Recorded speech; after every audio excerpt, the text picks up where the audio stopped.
Muchas gracias por estar aquí. Mi nombre es Ernesto Piedras, dirijo The Competitive Intelligence Unit, que operamos desde México, pero operamos regionalmente, pero hoy me toca ser el anfitrión de mis amigos, gente muy experimentada en el sector de las tecnologías de la información y las comunicaciones. Me da muchísimo gusto recibir a Fernando Herrera desde Argentina, de CTO Telecentro Argentina. Bienvenido, Fernando, qué gusto tenerte aquí.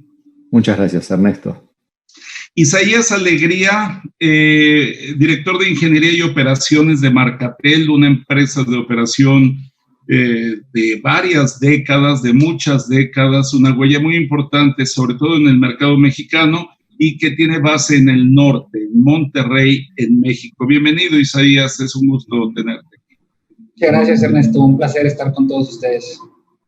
Javier Ger, también desde la Argentina, Cloud Infrastructure Strategy Manager de Telecom Argentina. Muy ansioso por escuchar tus contribuciones de estos días tan atípicos que se están volviendo típicos en nuestra vida. Bienvenido, Javier. Muchas gracias, Ernesto. Un placer estar con ustedes. Gracias. Y finalmente, pero no menos importante, Mauro Fukuda, Technology Network Strategy Director de OI, también desde Brasil. Como ven, bienvenido, Mauro. Contigo cerramos el crisol regional y vamos a ver qué aprendernos entre todos nosotros, de dónde venimos, en dónde estamos parados, pero hoy sí sabemos que se ha hablado mucho del retorno a la nueva normalidad. Yo digo, es la evolución a una nueva normalidad, porque no va a ser volver a lo que considerábamos estándar. Entonces, si me permiten, yo quisiera arrancar contigo, Fernando, preguntándote como región, como país, la Argentina, antes de esta crisis global de pandemia, y doy ahí un antecedente. Es la primera vez que nos toca una crisis global de salud en lo que ya podemos llamar hiperconectividad. Ni la que tuvimos hace 12 años, ni mucho menos más atrás. Teníamos estas capacidades fijas, móviles, las satelitales ya existen desde hace mucho, mucho tiempo. Somos una región, Latinoamérica, en donde nos hemos caracterizado por padecer un déficit de infraestructura. Siempre nuestras necesidades han estado relativamente arriba de las capacidades de ese capital que subyace en la sociedad y en la economía. Hay diferencias entre países. El centro de América tiene un cierto perfil de dotación de infraestructura.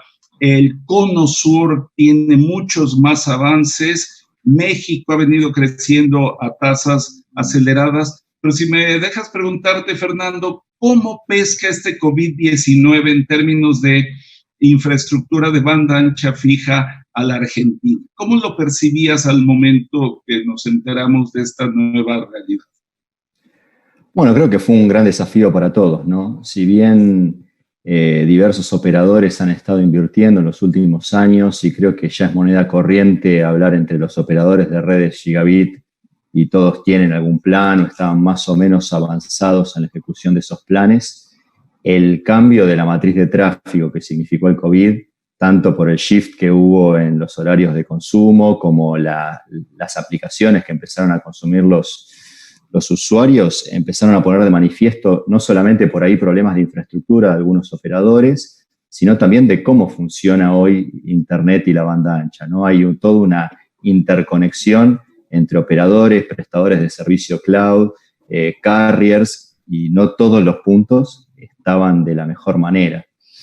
Entonces, si me permitís decir, me parece que en las ciudades por ahí con mayores ingresos, donde hay ARPUs un poco más altos, la infraestructura no estaba mal. Creo que los operadores en Argentina han podido solventar el crecimiento del tráfico que demandó todo este COVID y este abuso y uso cotidiano de Zoom y streaming y todas estas aplicaciones, pero en regiones donde los ARPUs eran más bajos sí han tenido algún tipo de eficiencia a la hora de tener conectividad, de redes que por ahí faltaban algún tipo de actualización. Y después también se pusieron de manifiesto capacidades de los carriers, capacidades de las infraestructuras en la nube, que al momento que eclosionó todo, no todo estaba en el punto con el margen de tráfico como para poder aguantar los crecimientos que estuvimos viendo de 30, 40, 50 y hasta 70% de exceso sobre el consumo histórico. Gracias. Me quedo con la lección compartida. En México también hemos visto esto mismo, que ha sido un fenómeno regresivo. A quienes menos capacidades de conectividad, tú lo referiste como arco bajo, quien menor capacidad de velocidad tenía, es a quien más se le ha afectado, porque ahí claramente viene de temas de poder adquisitivo, mientras que quien estaba más holgado, más en excess capacity, o ha crecido su capacidad, o ya tenía esa posibilidad de transcurrir. Isaías Alegría, Monterrey fue de los primeros sitios en afectarse gravemente en el caso mexicano. Tuvieron, y te vuelvo a preguntar lo mismo que comentábamos con Fernando, ¿tuvieron solvencia en sus redes o hubo abundancia de casos críticos de interrupción y mal servicio? Bueno, yo coincido un poco con lo que dice Fernando. Creo que tuvimos temas en dos aspectos, ¿no? Por un lado, el tema de cobertura y por otro lado, el tema de capacidades en ciudades donde existía ya una cobertura importante. Entonces, en el caso de Monterrey, Monterrey es una de las ciudades más importantes de México.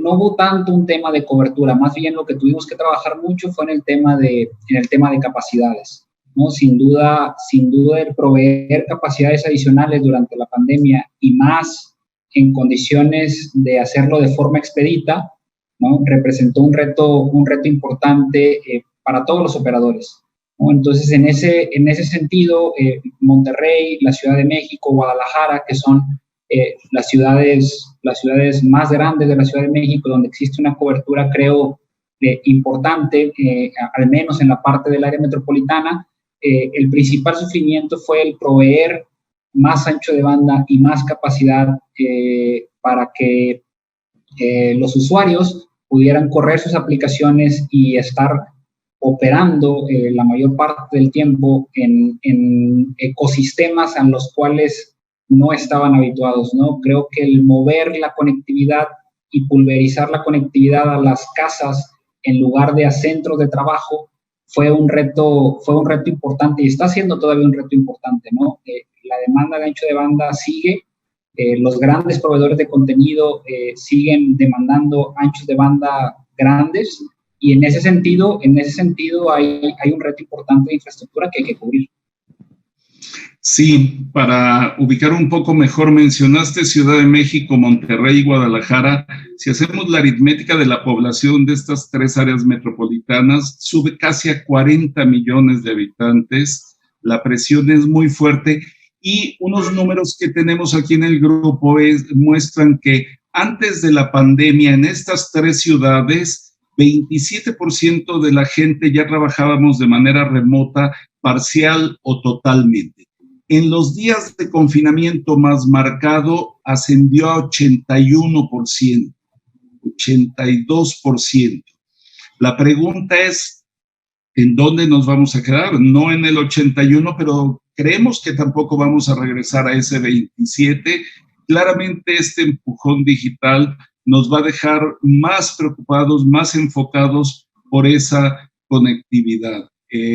Ya veremos pronto los números. Yo no tengo modelado este fenómeno, pero no me extrañaría que quedáramos en un rango de 40-45%. Javier Ger, de Telecom Argentina, tu experiencia hasta la fecha, porque cada día seguimos acumulando experiencias, pero ¿cómo has visto esa resistencia y resiliencia ante estos fenómenos que no vimos venir? Bueno, antes que nada es interesante los datos que daban acerca de México. Simplemente para complementar primero la respuesta que dieron ustedes y después intentar responder lo que me acabas de preguntar.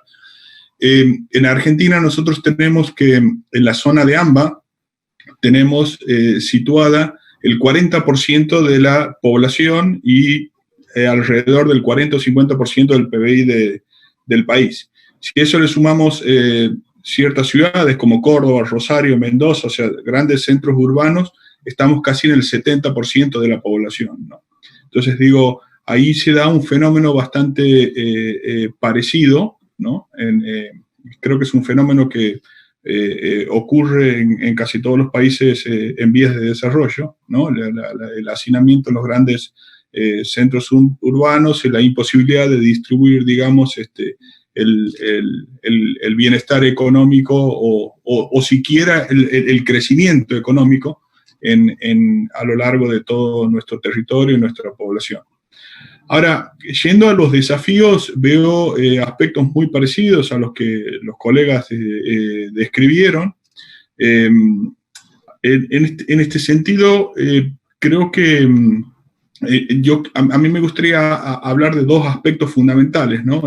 Nosotros ponemos mucho foco en el tráfico, pero hubo un montón de otros desafíos que tuvimos que solventar como proveedores como Communication Service Provider, vamos a decirlo así, como operadores, ¿no? Déjame, por favor, Ernesto, 2 minutos del tráfico y después entro en lo otro. Yo creo que los incrementos de tráfico, ya lo dijeron los colegas, fueron significativos. Fernando habló de entre 30 y 70, estoy absolutamente de acuerdo. Estamos viendo crecimientos en downstream aproximadamente, depende de la región, depende de el nivel de aislamiento que definieron los gobiernos, es decir, no es todo igual, depende de la situación macroeconómica del país, etcétera, etcétera, pero básicamente estamos viendo que el downstream se estresó en alrededor del 40-50% y el upstream incluso más, ¿no? Por todas las aplicaciones incluso que mencionaba Fernando. Yo creo que en general los operadores han sido exitosos en afrontar este desafío y esta crisis inesperada. Esto no significa que no haya habido problemas puntuales y como también mencionaban los colegas, en toda la cadena de valor se vieron algunos elementos de estrés, digamos. A todos nos pasó que algunas de las herramientas de videoconferencia se cayeron justo el día en donde teníamos algún tipo de reunión importante o algo por el estilo, y eso no era responsabilidad de los operadores, era responsabilidad de los dueños de las plataformas, de los vendors, etcétera, ¿no? Y entonces, por lo tanto, si bien es muy complejo dar una respuesta general, incluso a nivel de región, porque es muy diferente, como decía, por los distintos aspectos, podemos decir que la industria afrontó el desafío de mantener la conectividad y el acceso a los servicios de forma relativamente exitosa. También es cierto, y esto es noble decirlo, hubo detalles que ayudaron, por ejemplo, la adaptación de calidad y de los algoritmos de compresión que nos ofrecieron ciertos proveedores OTT, o que ofrecieron a todo el mundo. Tengamos en cuenta que el streaming y básicamente los proveedores OTT, el streaming fundamentalmente, los OTT y el streaming fundamentalmente es un porcentaje muy, muy importante del tráfico en nuestras redes como CSPs. Y de todos modos, también hay que hacer la salvedad. Si uno ve, por ejemplo, las últimas estadísticas de Ookla, del famoso speed test, evidentemente Latinoamérica no está entre los puestos de vanguardia, ni muchísimo menos. Está del promedio general mundial hacia abajo, ¿no? Entonces esto también hay que decirlo. Pero incluso en esas circunstancias fuimos relativamente exitosos. Pero después hubo otros aspectos, y acá quería mencionarlos también, porque no quería que nos olvidemos, es, por ejemplo, todo lo que ocurrió. Por ejemplo, Argentina tiene un 40% de trabajo informal. Además de la desocupación, hay un 40% de trabajadores informales. Con lo cual, eso fue un desafío enorme, tener un buen porcentaje de trabajadores informales y después tiene algunos formales que son cuentapropistas. Entonces, si yo tengo un lockdown o tengo una cuarentena, y con esto no estoy poniendo en duda de que las medidas sanitarias hayan sido o no las adecuadas, simplemente estoy describiendo un escenario. Si tenemos una cuarentena, es el cuentapropista, la persona que día a día va a buscar sus ingresos, está absolutamente afectado por esta situación. Pongamos el ejemplo nuevamente, cuentapropista, pymes, etcétera, etcétera, y después tenemos un 40% de población informal. Eso generó un estrés enorme en los ingresos de los proveedores de servicio hasta que pudimos adaptarnos a la nueva situación. Por ejemplo, por ahí el trabajador informal que tenía ingresos no podía pagar porque estaban cerrados los lugares en donde porque él paga cash, digamos. Hay un bajo nivel de bancarización de esa gente, digamos. Y bueno, y el cuentapropista que ve afectado su trabajo, con lo cual no puede pagar. Además, hubo ciertas medidas, en Argentina particularmente, en donde no se puede cortar el servicio por un tiempo determinado, a pesar de que el cliente no pague, como dándole margen a la gente a salir de esta pandemia. Con lo cual, eso fue un estrés importante sobre los ingresos que se fue solventando a partir de la digitalización de los medios de pago. Hubo una aceleración en la digitalización de los medios de pago, esto es importante mencionarlo, que ayudó bastante.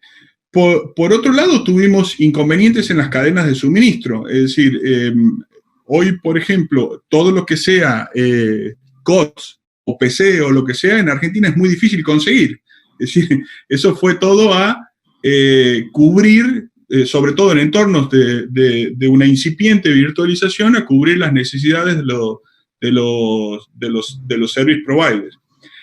Hubo que adelantar tareas de planificación, es decir, tareas de planificación que por ahí estaban planteadas a lo largo de todo un año, se tuvieron que hacer en muy poco tiempo, se tuvo que repriorizar, se tuvo que ver tanto en cuanto a infraestructura como en cuanto a servicios, dónde había que hacer esas inversiones. Y después hay otros ejemplos adicionales, como por ejemplo el trabajo de los técnicos de campo, es decir, cuando el incidente se producía dentro del domicilio de un abonado, los técnicos de campo no podían entrar.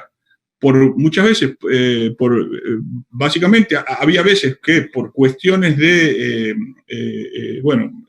particulares de la empresa y de los trabajadores, y otras veces porque la gente no lo dejaba entrar. Entonces, ahí hubo ciertas innovaciones que son bastante conocidas porque se están usando también en Estados Unidos, de herramientas de realidad aumentada y cosas por el estilo, en donde un técnico remotamente le va indicando, un técnico calificado remotamente le va indicando al usuario cómo solventar estos inconvenientes. Con lo cual, digo, hubo una miriada de desafíos de los cuales pudimos salir relativamente exitosos. Ahora, este proceso incipiente de digitalización no nos transforma a los CSPs en DCP, en Digital Service Provider.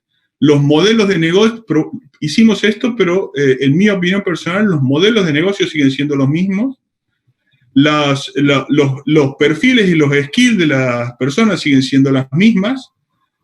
Los procesos con los que trabajamos somos los mismos y en tecnología pudimos haber avanzado un poquito, pero no demasiado, porque todo lo demás tiene que acompañar. Entonces, la pregunta que a mí me queda, y que la dejo al panel también, es si nosotros podemos extrapolar este éxito incipiente que tuvimos para afrontar la pandemia en una transformación a Digital Service Provider, ¿no? Que es algo completamente distinto, y me estoy basando, si se quieren, en la definición de Martin Kriner, ¿no? del TM Forum.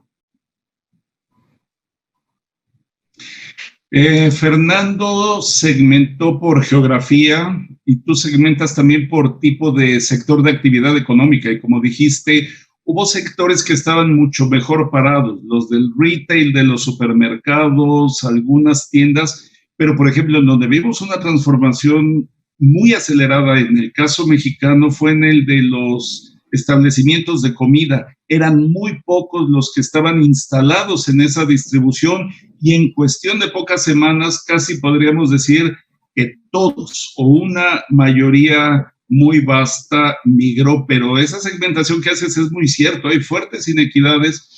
La cadena de conectividad es tener cobertura de la infraestructura, tener los dispositivos, tener las plataformas, las habilidades digitales. Mencionaste algo muy importante, los medios bancarizados. No somos una región bancarizada y esa es una muy fuerte restricción también en México. Entonces, si siempre está el discurso de la transversalidad de nuestros servicios, hoy es cuando hemos visto que sí realmente pisan muchos territorios que tenemos que enlazar muy bien dentro de esa cadena y pues es el tipo de servicios que invocas. Mauro Fukuda, la experiencia desde Brasil en estos días tan anormales como hemos descrito, por favor. Aqui no Brasil, a pandemia também promoveu, na realidade, uma aceleração da transformação digital. Ela foi necessária justamente para a gente poder atender todas as demandas, né, todo o crescimento da necessidade digital, para que as pessoas né, as pudessem efetivamente estar usando né, as redes para poder tocar a vida delas. Né. Aqui no Brasil, especialmente com a questão da infraestrutura, né, quando a gente fala, dada aí as dimensões territoriais que eles são continentais aqui no Brasil, né, implementar uma infraestrutura de banda larga, ele não é fácil, né? Se a gente for olhar hoje, em termos de velocidade de acesso da banda larga fixa hoje no Brasil, a gente tem uma velocidade média em torno de 50% das velocidades ainda são menores que 34 megabits por segundo. Mesmo assim, hoje a rede de transporte em fibra no país já atinge aí 70% dos municípios, né? E dentro aqui da pandemia, a gente verificou que no primeiro momento, nas primeiras semanas do isolamento social, o crescimento de tráfego que houve nas redes foi significativo. Foi em média, por exemplo, aqui na Oi nós observamos um crescimento do tráfego na internet, um crescimento aí da faixa de 30%. Como, no geral, todas as operadoras aqui do Brasil conseguiram absorver essa mudança, de um mês para o outro, um aumento significativo de tráfego, mas todos puderam, daí, conseguiram trabalhar de forma a contornar essa necessidade de banda, né? O que, na realidade, a gente tem aqui no Brasil é que o crescimento do atendimento em cima de fibra ótica, da parte de rede de acesso de fibra, ele vem crescendo significativamente, né? Hoje nós podemos dizer que tem mais de 31%, mais ou menos, dos acessos de banda larga no país já são em fibra, o que, de certa forma, já traduz né, a oportunidade de estar oferecendo mais serviços, mais banda larga, com uma qualidade melhor para os clientes. Né. Cerca aqui de 29% dos acessos são baseados em cable, em DOCSIS, né, e em torno aí de 28%, mais ou menos, dos acessos são em cima de rede de cobre, ainda rede legada de cobre, em XSL, onde nós temos aí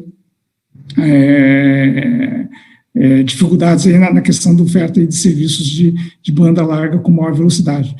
No geral, nós podemos dizer que aqui no Brasil a questão da pandemia ela foi importante para trazer justamente agilizar o processo de transformação digital.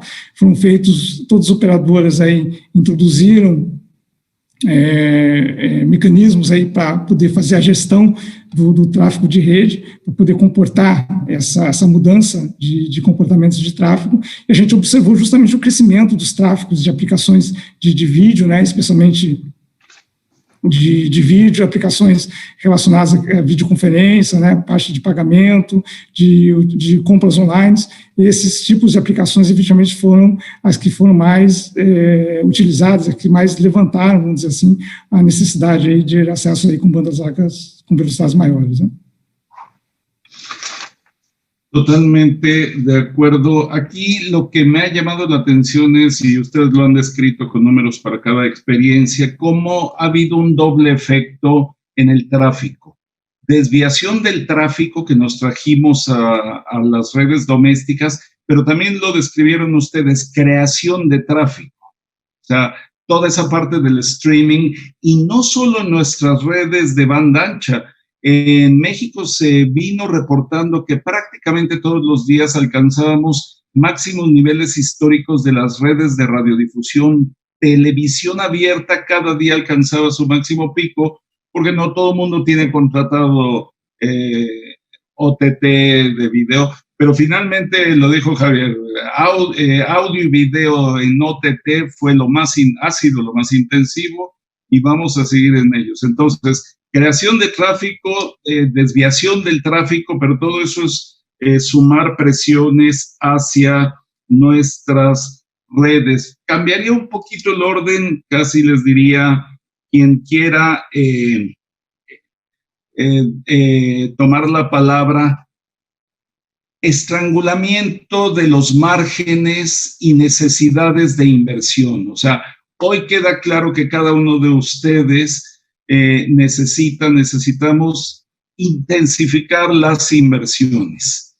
Pero por el otro lado tenemos baja en el poder adquisitivo de la gente, tenemos mucho desempleo, entonces por ahí vamos a enfrentar esas dificultades, pero sabemos que nuestras inversiones no pueden detonarse de un día a otro. Hay un proceso de planificación, de despliegue, de adquisiciones. ¿Cómo anticipan estos meses por venir? Forzado un poco, hasta diría 1 año, 2 años en este sentido, entre inversiones, márgenes e ingresos. Quien quiera tomar la palabra.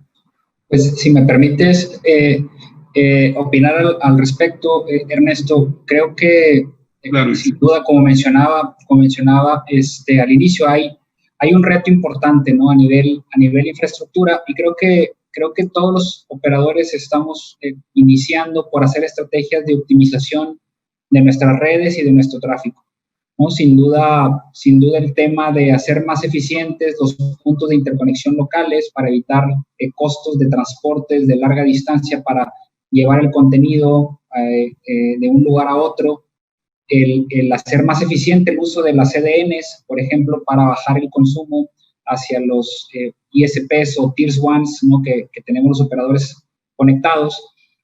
Vamos a tener que echar mano mucho de ese tipo de eficiencias, ¿no? de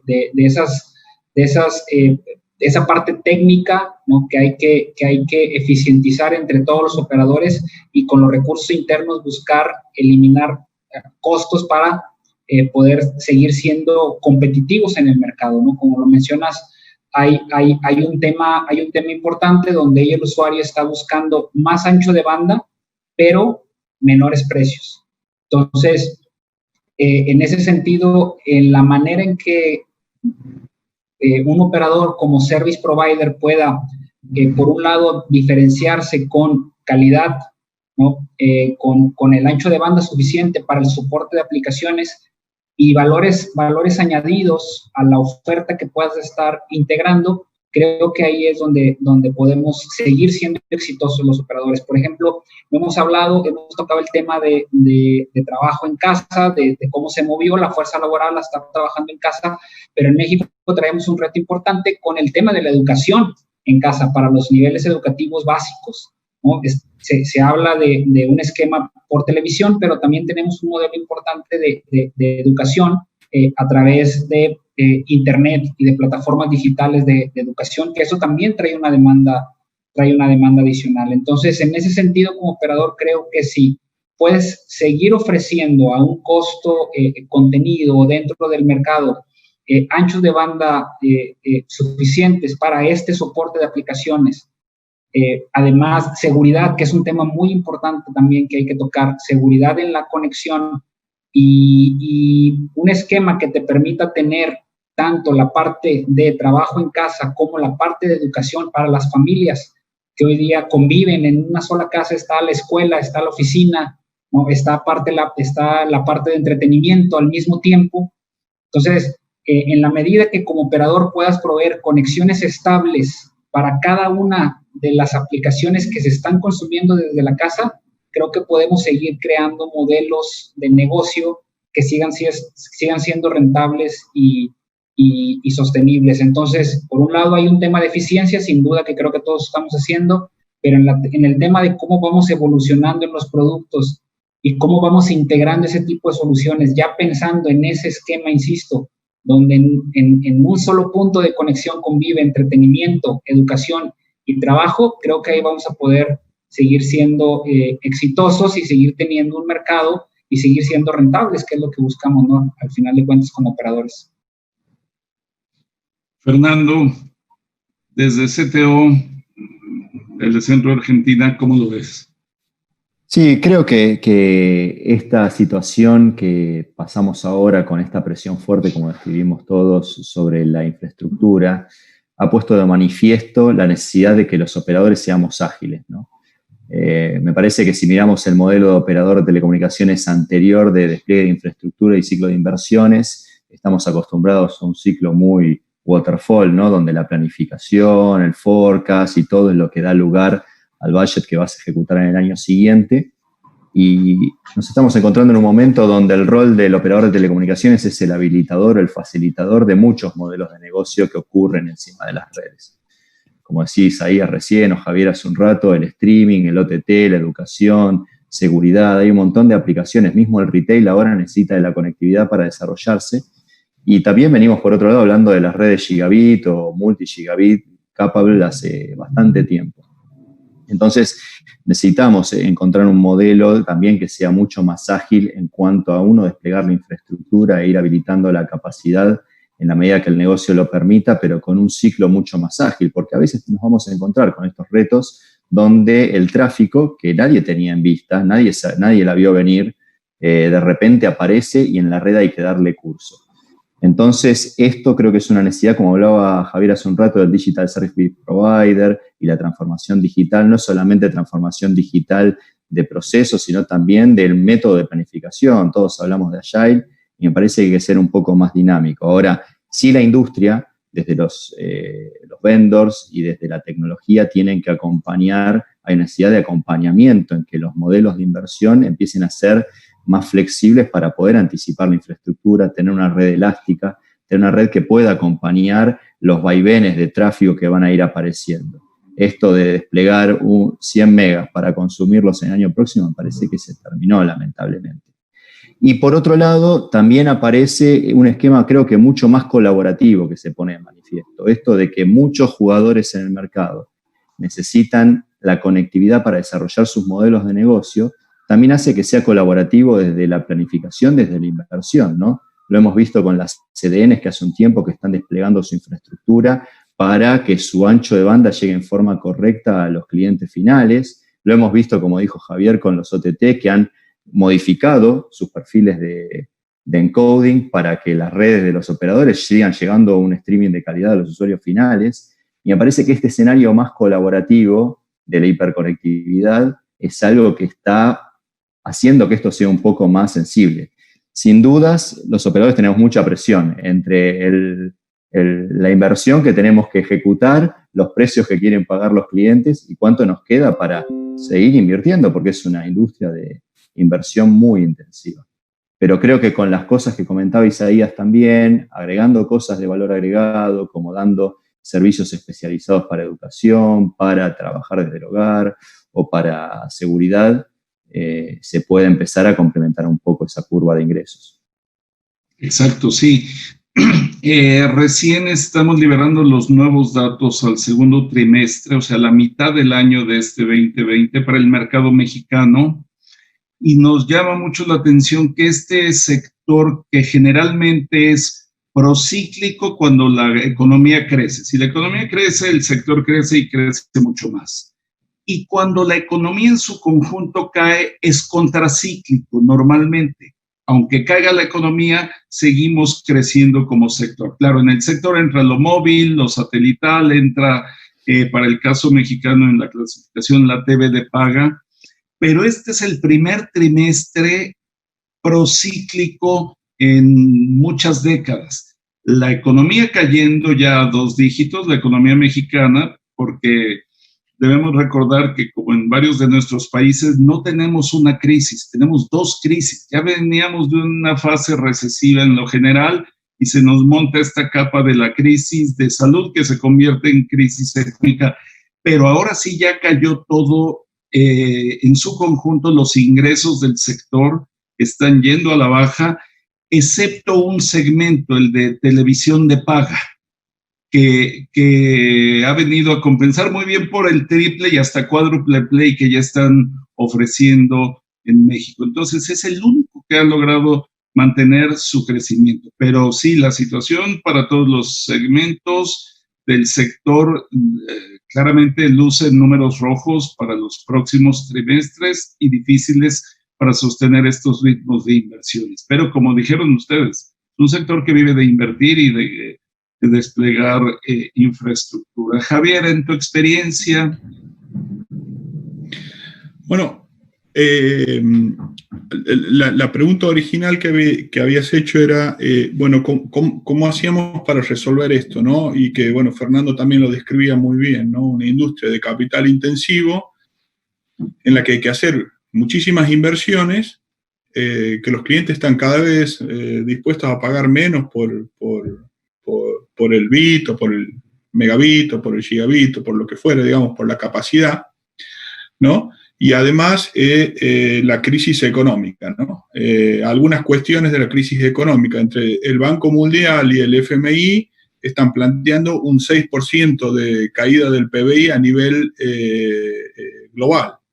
El Banco Mundial habla de la peor recesión desde la Segunda Guerra Mundial. Hay un estudio de Obum, Standard & Poor's y Bell Labs Consulting que habla que los CCP en Latinoamérica, las inversiones van a caer entre el 3 y el 14%. ¿Por qué? Porque si bien el ratio de inversiones se mantiene entre el 21 y el 23%, a veces, por ejemplo, cuando se fue a 4G en el 2010 creció un poco ese ratio, pero como cae, digamos, cae el PBI, caen los ingresos, al final va a haber una caída en las inversiones. Ahora, esas dos variables son muy importantes, pero yo iría tomando algunas cuestiones que mencionó Isaías y otras cuestiones que mencionó Fernando y construiría algo que es la pregunta de la real transformación que tenemos que vivir. Es decir, y acá nuevamente lo voy a citar a Kriner, que fue el ex CEO y presidente del TM Forum, ¿no? Cuando él habla de los Digital Service Providers. ¿Qué son los Digital Service Providers? Los Digital Service Providers es un modelo de negocio completamente distinto, mucho más parecido al negocio de los disruptores digitales.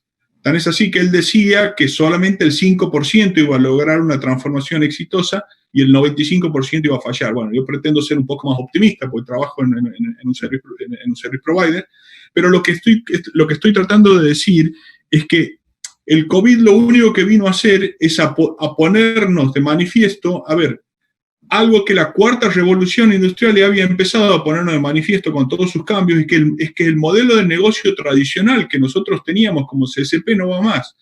Todos los que estamos acá seguramente vimos la curvita esa de el tráfico creciendo exponencialmente y los ingresos aplanándose porque los clientes quieren pagar cada vez menos y que se va generando un gap. Entonces estamos generando una industria de commodity, una industria en donde, si se quiere, los márgenes son cada vez menores. Entonces, ¿cómo salimos de eso?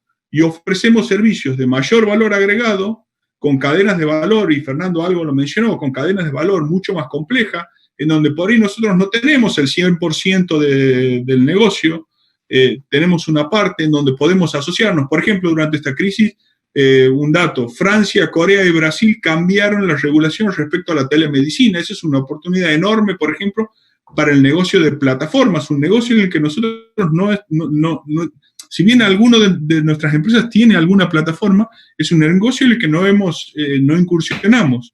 Y el negocio de la plataforma, más el negocio de costos, más el negocio de experiencia, es el verdadero disruptor digital, que es el que genera el crecimiento del tráfico exponencial, pues el crecimiento del tráfico exponencial no es nuestro, es de los OTT. Y si uno ve cuánto creció, el otro día estaba viendo que uno de las cloud públicas creció el 800% en esta pandemia. Mientras nosotros estamos viendo cómo sobrevivimos y cómo generamos ingresos, ellos crecen el 800%. Los abonados de algunos OTT crecieron, no decrecieron. O sea, hoy voy a dar el ejemplo específico porque salió en prensa de Netflix. Netflix creció. Disney Plus está por lanzar su plataforma. Es decir, lo que quiero decir es que esto que decíamos de la economía y los márgenes pequeños, el COVID lo único que hizo fue ponernos frente a nosotros una realidad que ya la cuarta revolución industrial en algún momento nos la iba a poner. Lo que pasa es que nos la puso más rápido. Y hoy lo que necesitamos es un sentido de urgencia para realmente realizar esa transformación. Y esa transformación es perfiles. Fernando creo que lo describió y mencionó algunos aspectos, es decir, es procesos, perfiles, cultura, gente, skills y finalmente la estrategia del negocio. La estrategia de negocio no puede ser, o puede ser seguir vendiendo un damn pipe, pero el margen es muy pequeño, en algún momento vamos a seguir en la misma. Y el último dato, mientras hicimos la vez pasada un análisis público de lo que son sus presentaciones a accionistas públicas de los que se llaman dragones, aquellas empresas que valen más de 250.000 millones de dólares, Amazon, Alibaba, en fin, todas estas, y mientras nuestros ingresos están aplanados, y eso lo podemos ver en cualquiera de nuestras empresas y en los balances de cualquiera de nuestras empresas, hay algunas de ellas que en los últimos 6 años crecieron el 400% en los ingresos.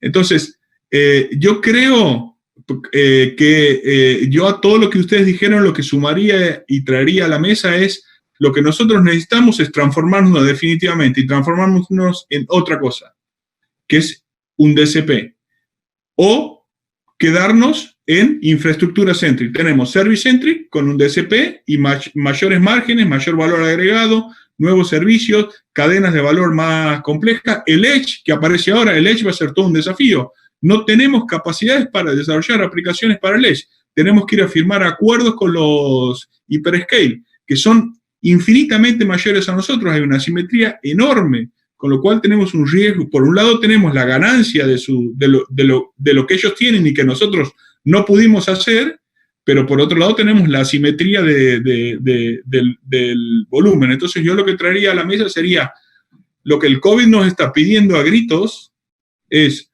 olvidémonos de la economía, olvidémonos de lo que veníamos haciendo y empecemos a tener un sentido de urgencia acerca de cómo vamos a hacer la transformación. ¿Y por qué digo que olvidémonos de la economía después de que dije de que va a haber un 6% de caída del PBI? ¿Por qué digo eso? Porque digo, en la medida en que nosotros eso nos asuste y tengamos miedo, nos vamos a paralizar y cada vez vamos a dejar más lugar para que los disruptores nos sigan erosionando ingresos. Entonces, para mí, el COVID lo único que nos viene a decir es, hey, todo esto que no querías verlo con la cuarta revolución industrial, hoy te lo pongo en la pantalla de 70 pulgadas en 4K. Y no te pregunto si lo quieres asumir. Y no te pregunto, exactamente. Mauro, la visión desde Brasil sobre estos temas, por favor, ya nos estamos acercando hacia el final de esta sesión. Danos tu reflexión, por favor. O desafio realmente é muito grande quando se fala em provimento de acesso de banda larga fixa no Brasil, né, em função da questão da dificuldade de você construir uma infraestrutura de rede. Exatamente agora nós estamos passando por um momento aí de substituição das redes legadas, né, por exemplo, na Oi, nós temos aí todo um processo aqui investindo agora enormemente na questão do crescimento da fibra e conciliar a questão da necessidade de investimento, da necessidade de você evoluir a rede tecnologicamente para estar suportando a nova realidade, né, do digital, é uma equação realmente complicada, né? Logicamente que a gente vem vendo alguns pontos importantes dentro do crescimento do acesso de banda larga fixa aqui no Brasil, principalmente o crescimento da fibra, vem trazendo aí grandes oportunidades. Aqui no Brasil, o acesso em fibra, ele vem crescendo, apesar da pandemia, da economia do Brasil realmente está passando aí por um momento complicado, né? As contratações de acesso em fibra vem crescendo, né? O acesso em fibra aqui no Brasil, ele cresceu em torno de 32% nos últimos 6 meses, ele continua crescendo. Isso mostra a importância, né, que o acesso de banda larga fixa ele tem para o crescimento da economia, para atender às necessidades das pessoas, né, em função dessa nova realidade.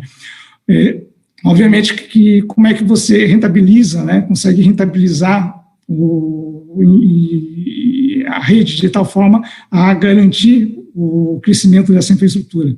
Essa é uma equação complicada. Aí, logicamente, que envolve você estar evoluindo na cadeia de valor, está oferecendo aí serviços de valor adicionado. Nós, por exemplo, aqui da Oi, a gente vem trabalhando, né, numa oferta triple play, levando conteúdos de vídeo, trabalhando dentro de soluções complementares, por exemplo, para atendimento ao B2B, um portfólio de soluções aí que envolve soluções de cloud, soluções de segurança, um conjunto de soluções de valor agregado para poder justamente estar evoluindo essa rede para atender a essas novas necessidades aí trazidas aí pela aceleração, né, do digital das pessoas aqui e também para atendimento dos novos negócios, né. Então, eu digo para você que é um processo que não é tão simples, né? Mas a gente tem que caminhar. O mercado está exigindo mais banda, mais velocidade. Nós estamos passando por um momento de transformação, efetivamente, das redes, né? Agora, dentro de pouco, nós vamos ter rede 5G. Isso vai exigir uma rede de transporte praticamente que seja aí flexível, escalável, que possibilite você ter mecanismos, né, de segmentação de rede. Isso tudo vai gerar a necessidade de trazer sistemas novos aí de virtualização, a transformação da rede no modelo de SDN, e tudo isso é investimento que precisa ser feito, porque senão a gente não vai conseguir preparar a rede para a nova realidade aí dos serviços aí que estão vindo aí para frente, né? Qué joya es que todos hemos coincidido, ustedes han propuesto todo el tiempo la variable de tiempo, el sentido de urgencia, le llamó Javier, eso sí nos lo deja muy impreso esta experiencia. Pues estamos con muy pocos minutos, les pediría que en 1 minuto y medio, yo estoy seguro que el próximo año vamos a estar compartiendo este panel, los que estamos aquí, ojalá sea presencialmente, en el lugar que toque. ¿Qué preverían, así muy brevemente, que estaremos comentando dentro de 1 año y medio? ¿Qué no estamos viendo? ¿Qué sí estamos acertando? Fernando, ¿cómo crees que sea nuestra conversación en este panel dentro de 1 año? El futurismo es complicado en estos tiempos. Ya sé, no, pero creo que gira todo en torno a las 3 cosas que hemos conversado, ¿no? En principal lugar, mayor disponibilidad de infraestructura y habiendo resuelto estos temas de márgenes, o por lo menos tratando de encararlos de una manera creativa en colaboración con otros jugadores de la industria. Me parece que esto de la colaboración es muy fuerte en este momento. En segundo punto, lo que resaltó mucho Javier, me parece que también es importante. Creo que todos los operadores en mayor o menor medida, y toda la industria en sí, no solamente de telecomunicaciones, vos lo comentaste con el tema de retail, estamos atravesando esto de transformación digital, puesto de manifiesto urgentemente por la pandemia, pero a todos nos encanta esto de apretar un botón y recibir las cosas inmediatamente y que pasen mágicamente. Así que me parece que esos 2 son los desafíos más grandes que tenemos, y sí me parece que el tema de que la infraestructura ya no sea un escollo para eso, sino que sea un facilitador, es uno de los principales temas que todos tenemos que rompernos un poquito la cabeza para resolver. Mauro, te paso la esfera de cristal para ver el futuro. ¿Qué en 1 año? O futuro é complicado, mas como eu disse, eu acredito que a gente vai ter que estar discutindo modelos novos, aí, justamente para o crescimento da rede. A própria Oi, né, tá se movimentando aí para trabalhar em modelos aí de negócios, né, como grande provedor de infraestrutura, mas demais para todos os players aqui do país, né. Então, novos modelos, eu acho que vão ser necessários para que a gente possa efetivamente ter uma infraestrutura que responda aí às necessidades dos serviços aí que estão vindo aí, especialmente aí, como falei, a questão da entrada das redes 5G. Nós, como operadoras, provedores de infraestrutura, né? Nós temos que estar preparados para essa nova realidade de rede que vai promover aí uma mudança, vamos dizer assim, em termos tecnológicos necessários aí para que a gente consiga estar suportando aí todas as redes 5G, toda a questão que envolve a questão da virtualização de rede, que é fundamental para dar flexibilidade, escalabilidade aí necessária aí para o crescimento das redes. Então, eu acho que na próxima conversa vai ser justamente aqui como preparar o melhor modelo de rede, o melhor modelo estrutural, né, para que a gente possa estar aí suportando aí essa nova realidade aí trazida aí pelas novas redes aí, tanto de XDSL, tanto de fibra, né, quanto do 5G, né. Eu acho que as redes elas vão ser a infraestrutura de rede vão ser comuns, né, vamos dizer assim, para atender as demandas tanto do fixo quanto do móvel. Muy complicado. Voy a hacer una aritmética que no se vale, pero en México, si sacáramos la aritmética de las Gs, vivimos todavía en 3.5, 3.6G. Como señalaba Fernando, hay zonas de menor cobertura, etcétera. Entonces, nos falta la 4 y ya se nos vino la 5.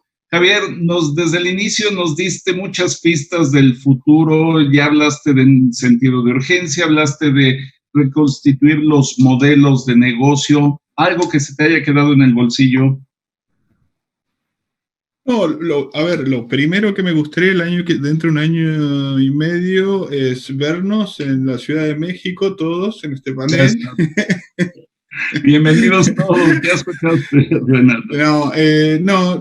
Si me preguntas, y como decía Fernando, es muy difícil, ¿no? Esto de predecir el futuro, sobre todo con el ritmo hablé de la cuarta revolución industrial, el ritmo de cambio de la cuarta revolución industrial, para que se dé una idea, el Foro Económico Mundial está hablando ya de cosas como la diferenciación del Homo sapiens, ¿no? Porque empieza a haber cambios, a diferencia de las revoluciones industriales previas, cambios que ya empiezan a ocurrir dentro del cuerpo humano, ¿no? Elon Musk tiene una empresa en donde ya es posible ponerte el chip y estas cuestiones.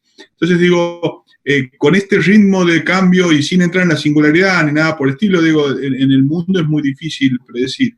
Ahora, si me preguntas qué me gustaría ver es, más allá de la economía, más allá de la ejecución, más allá de la posibilidad de ejecución, sobre todo en países en vías de desarrollo, no nos olvidemos que nosotros todos venimos de países más o menos en vías de desarrollo, lo que sí me gustaría ver es esa convicción de los service providers de que vamos a poder hacer la transformación y que vamos a poder empezar a jugar en las grandes ligas y que vamos a dejar de jugar en las ligas en donde vamos a hacer un esfuerzo enorme a ver si optimizamos un centavo, porque los márgenes de ganancia que tenemos son tan pequeños, los clientes cada vez nos quieren pagar menos y la verdad que no tenemos servicios de valor agregado o tenemos servicios por los cuales no nos podemos diferenciar y que al final los que se terminan llevando el valor agregado y los ingresos, los ingresos, digo bien, son otros, ¿no? Son los disruptores digitales. Entonces,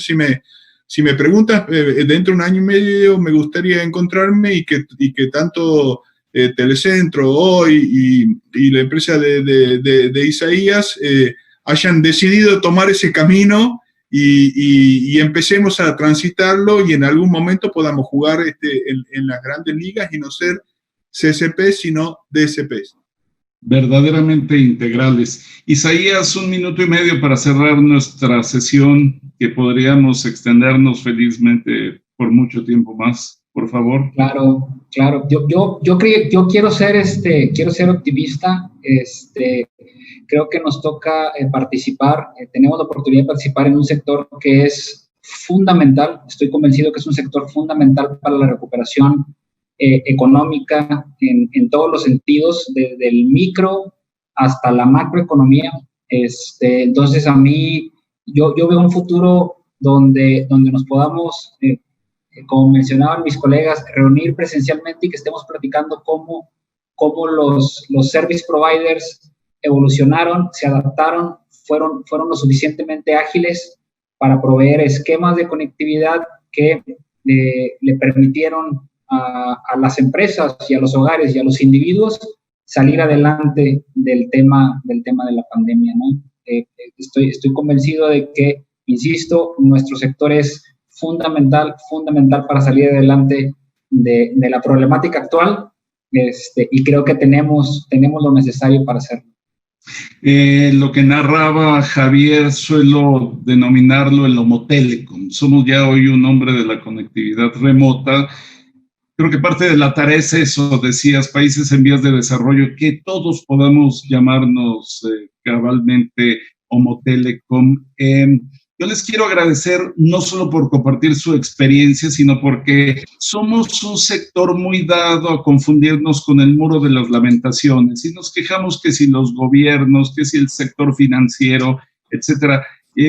Como decimos en México, este ha sido un panel muy echado adelante, muy propositivo, muy de nueva generación. Muchísimas gracias por compartir. Ha sido para mí un gusto espléndido ayudar a esta coordinación. Y pues como dijimos, Javier, en México y a visita recíproca, si quieren, lo hacemos entre todos nosotros. Pero muchas gracias a las organizadoras, muchas gracias a todos ustedes. Y este es un sector que no nos deja aburrir ni desvelar. Seguimos en estos temas que han puesto ustedes espléndidamente sobre la mesa. Gracias a Javier Ger, a Fernando Herrera, Mauro Fukuda e Isaías Alegría. Muchas gracias a todos.